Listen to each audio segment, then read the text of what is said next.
Assalamualaikum warahmatullahi wabarakatuh. Oke teman, kembali lagi di Didi Channel. Oke, seperti biasa untuk hari ini Didi akan berikan informasi lagi nih teman. Kali ini Didi akan berikan informasi seputar technical analysis ya, mengenai XRP ya. Karena di video live Didi kemarin ada yang request XRP teman ya.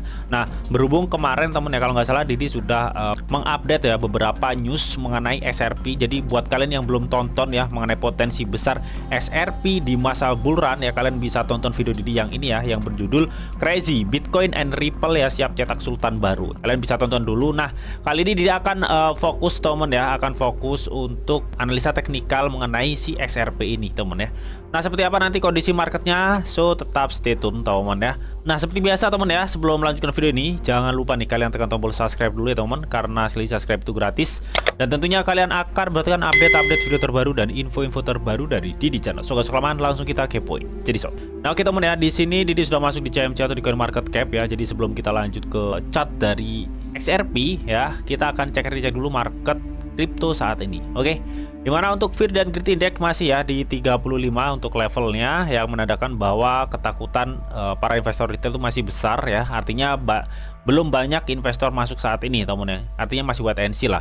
Dan untuk kondisi market Bitcoin saat ini berada di rate 26.375 ya. Hal ini mengalami kenaikan 1,28% dalam kurun waktu 24 jam cuy.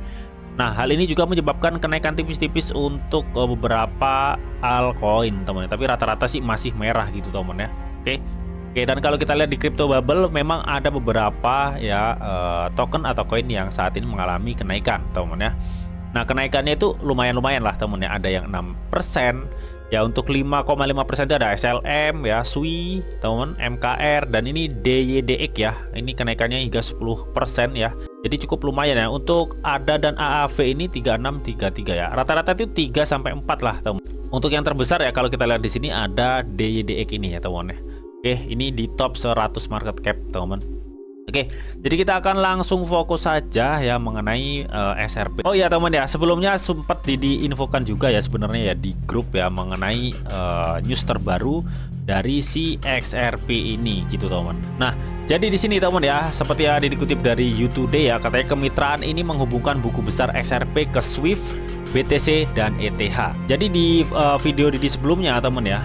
Nah, yang ini kemarin Didi juga sudah menginfokan ya bahwa ada potensi besar ya ketika memang si XRP ini akan berkolaborasi dengan Swift gitu teman. Oke, nah kolaborasinya itu teman dengan bermitranya dua entitas terbesar dari XRP ini teman ya, yaitu GitHub dan Sum teman. Bisa diartikan ini adalah salah satu kemajuan ekosistem dari XRP Ledger teman ya, atau ekosistem blockchainnya si XRP teman ya. Kemajuan yang cukup besar teman ya, dimana ini memungkinkan ya XRP Ledger teman ya akan dapat berinteraksi dengan jaringan Swift, Bitcoin dan Ethereum. Oke, jadi ini kemajuan yang cukup besar ya teman.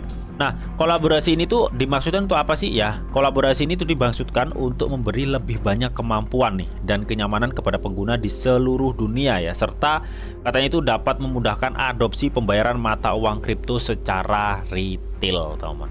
Oke ya, jadi pasarnya dia membidik pasar retail juga ya mengenai integrasi ini gitu teman ya. Atas kolaborasi dari entitas besar ini ya, GitHub dan Sum ini yang menyebabkan SRPL atau XRP Ledger ini dimungkinkan untuk bisa berinteraksi di jaringan Swift, Bitcoin dan Ethereum. Hal ini tuh diharapkan ya, kerjasama ini diharapkan akan bisa meningkatkan adopsi XRP dan aset digital lainnya di seluruh ekosistem DeFi ya. Jadi nggak mensupport XRP aja, tapi mensupport seluruh ekosistem DeFi ya untuk semua kripto ya teman. Jadi manfaatnya cukup besar banget teman. Nah, ini hanya sebatas ya teman ya, informasi sedikit ya mengenai perkembangan XRP ya, yang makin kesini makin top chart sebenarnya teman ya. Meskipun saat ini tuh untuk konflik SEC dan XRP itu masih belum berakhir ya, meskipun kita tahu sudah dimenangkan XRP. Nah, untuk kali ini kita akan fokus untuk menganalisa chart secara teknikal aja teman-teman, karena Didi sudah membahas mengenai sentimennya di sini ya. Jadi buat kalian yang belum tahu sentimen-sentimen terbaru mengenai XRP, kalian bisa tonton video Didi yang ini. Oke, yuk langsung kita cek aja market dari si XRP. Jadi Nah, oke teman, di sini Didi sudah masuk di chart XRP per USDT. teman ya. Jadi terlihat banget ya di sini memang untuk kenaikan SRP ya di Juli 2023 kemarin, teman. Jadi ada lonjakan besar untuk SRP dan ini mencapai resisten di 0,9, teman ya, 0,9 ya. Oke, jadi ini adalah resisten di 0,9, teman. Dan setelah itu ya SRP ini mengalami penurunan dan naik, teman ya, dan terus menurun. Nah, di sini dia membuat support ya. Kita kasih tanda dulu agar kita tahu supportnya di mana ya. Ya, dia membuat support di sini gitu, teman. Ya, jadi artinya ya di sini kita sudah menemukan resisten dan support ya. Nah, di sini supportnya cukup gede ya, karena di sini juga terlihat banget ya membuat sumbu yang cukup panjang. Nah, artinya area-area sini ya, ini di area sekitar berapa nih? 0,4 hingga 0,3 ini, teman. Ini area big demand untuk si SRP, teman ya. Artinya untuk membreakdown area ini itu cukup berat untuk SRP. Nah, bisa jadi kalau misalkan memang ini SRP mengalami penurunan, ya dia mentok-mentok paling di level-level di 0,0046 ya, teman ya, atau di level support sebelumnya di area sini ya. Karena ketika ke bawah, lebih ke bawah lagi, dia langsung naik gitu, teman. Artinya di sini area demand untuk SRP yang cukup besar. Oke. Dan kalau kita lihat ya untuk volume transaksinya memang ini ada candle hijau gitu, teman. Tapi kalau kita lihat ya di sini tuh alurnya yaitu menurun, cuy. Ya, ini untuk volume transaksi dari si SRP ya. Jadi alurnya itu menurun gini. Dan kalau kita lihat juga dari RSI ya, ini ada potensi gini. Ya, jadi masih ada potensi kenaikan tapi sedikit, teman. Ada potensi kenaikan tapi sedikit ya. Nah, setelah itu dia ada potensi penurunan lagi, cuy. Dirasa seperti ini ya. Jadi naik sedikit dan dia ada penurunan lagi. Dan kalau kita lihat ya, kita akan coba lihat MACD-nya ya. Jadi memang MACD-nya ini sudah berada di tengah-tengah, teman ya. Ini sudah membentuk hijau ya, candle hijau tapi tipis banget ya. Jadi masih ada dorongannya itu kurang kuat ya. Kalau misalkan pengen naik ke atas gini tuh kurang kuat, teman. Jadi memang harus ada dorongan yang cukup kuat. Tapi artinya di sini SRP ya masih ada kemungkinan naik sedikit gitu, teman ya. Dan ini kalau dirasa ya ini sudah mulai agak melengkung ya di sini. Jadi ada potensi cuma gini ya, naiknya dikit dia turun lagi, teman ya. Baru dia akan naik. Ya, jadi dirasa seperti ini ya untuk pergerakan dari MACD-nya gitu, teman ya. Dan selebihnya untuk RSI ada potensi kenaikan dikit dan turun ya. Untuk volume transaksinya cenderung menurun. Nah, ketika kita sudah melihat tiga indikasi ini ya, kita akan lihat untuk kondisi chartnya ya. Dirasa dia akan cenderung satu aja di sini gitu, teman ya. Dan kalau kita lihat ya untuk MA200 dan MA50 itu masih berada di atas candlestick, teman ya. Dan untuk MA9, 15 dan 20, jadi ini masih belum ada konfirmasi kenaikan ya untuk si SRP gitu, teman. Tapi kalau kita lihat di sini ya, dia itu sudah membuat beberapa bottom ya, di sini 1, 2 ya. Jadi artinya di sini untuk tekanan buinya itu lumayan, teman. Dan ini 2. Jadi ada potensi kenaikan dikit ya. Kalau misalkan dia naik ya, dirasa dia akan mengarah ke resistennya paling. Dirasa dia akan mengarah ke sini gitu, teman. Ini kenaikannya cukup tipis ya berarti ya, teman. Kalau misalkan dia bisa mengarah ke sini. Ya, mungkin akan ada kenaikan 5% lagi lah untuk si SRP gitu, teman ya. Melihat ini akan ada kenaikan dikit dan setelah itu dia akan mengalami penurunan. Ya, jadi rasa dia akan seperti ini gitu, teman. Ini untuk jangka pendeknya gitu, teman ya. Jadi rasa ya dia akan seperti ini. Ya, jadi akan seperti ini, teman. Tapi kalau kita lihat ya dari Fibonacci ya, misalkan kita lihat. Ya, dirasa dia akan mengarah di level 0,00 ini ya, masih di level-level sinilah, teman ya, untuk penurunannya, teman ya. Jadi dia masih ada potensi turun. Kalau misalkan dia naik ya, dia akan naik di level 0,0555782. Ya, ini untuk jangka pendeknya gitu, teman ya, untuk SRP, teman. Dan di sini dia akan garis support, teman ya, di sini. Dia akan membentuk support di sini. Jadi rasa dia akan naik, habis itu turun dulu, teman ya. Nah, sekarang kita akan cek ya untuk pergerakannya agak luas gitu, teman ya. Di sini teman ya, kalau kita lihat dari Fibonacci ya, untuk area 0,382 hingga 0,618 itu berada di sekitar ini ya, area 0,59 sampai 0,68 teman. Artinya misalkan ini nanti naik ya, turun ya, dan di sini terjadi misalkan volume transaksinya seperti ini ya. Misalkan volume transaksinya tiba-tiba seperti ini, white. Ya, tiba-tiba volume transaksinya melonjak seperti ini ya di sini. Jadi ini akan terjadi dorongan yang sangat cukup kuat ya untuk si SRP gitu teman. Yang menyebabkan bisa jadi SRP nanti malah akan mengarah ke sini cuy. Ke 0,3 ini teman ya.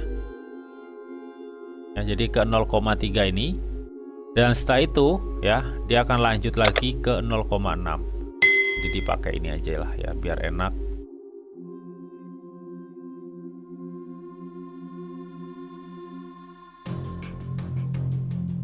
Oke, jadi dirasa kenaikannya akan seperti ini ya. Jadi untuk target pertama dia akan mengarah di 0,382 Fibonacci, teman ya. Mungkin di area-area sekitar sini nih, teman.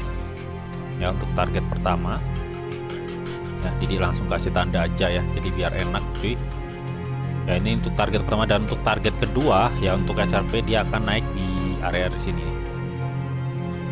Di area 0,618 Fibonacci, teman. Jadi area sini. Ini kalau dilihat lewat Fibonacci gitu teman, untuk kenaikannya. Misalkan memang nantinya ada pergerakan ya, ada pergerakan volume transaksi yang cukup besar di sini, gitu teman ya. Oke, jadi karena kita tahu teman ya, kenapa potensi SRP itu cukup besar ya, karena SRP itu kan dirancang teman ya, untuk bisa digunakan atau menciptakan CBDC ya secara global teman ya, untuk pembayaran lintas batas teman. Nah, tadi kita juga sudah lihat ya untuk integrasi ya dari Swift ya, Chain Swift, BTC dan Ethereum. Ya, itu memungkinkan potensi yang cukup besar untuk SRP Ledger berkembang, teman. Dan itu juga sangat potensi untuk SRP ke depannya. Nah, dengan mengadakan teknologi SRP ini, teman ya, SRP itu bisa mentransfer hingga 755 juta dolar SRP per 4 detik ya teman ya, dari perbatasan ke perbatasan teman, dengan biaya cuma 0,01 dolar teman ya. Dan ini biaya fee yang cukup rendah banget ya teman. Sedangkan yang ditransfer itu 755 US dollar, ditransfer hanya 4 detik aja gitu teman. Nah, melihat dari teknologi yang sangat luar biasa ya di SRPL ini teman ya, jadi sangat yakin banget ya bahwa kedepannya SRP ini cukup bullish banget teman ya. Dan saat ini Didi hanya menganalisa itu jangka pendek aja gitu teman ya, buat kita raih cuan dikit-dikit lah teman. Dan dirasa di harga saat ini di target pertama itu kenaikannya itu sekitar 11% teman. Dan untuk harga saat ini ke target kedua itu kenaikannya hingga 30%. Dan itu ingat membutuhkan volume transaksi yang cukup besar ya.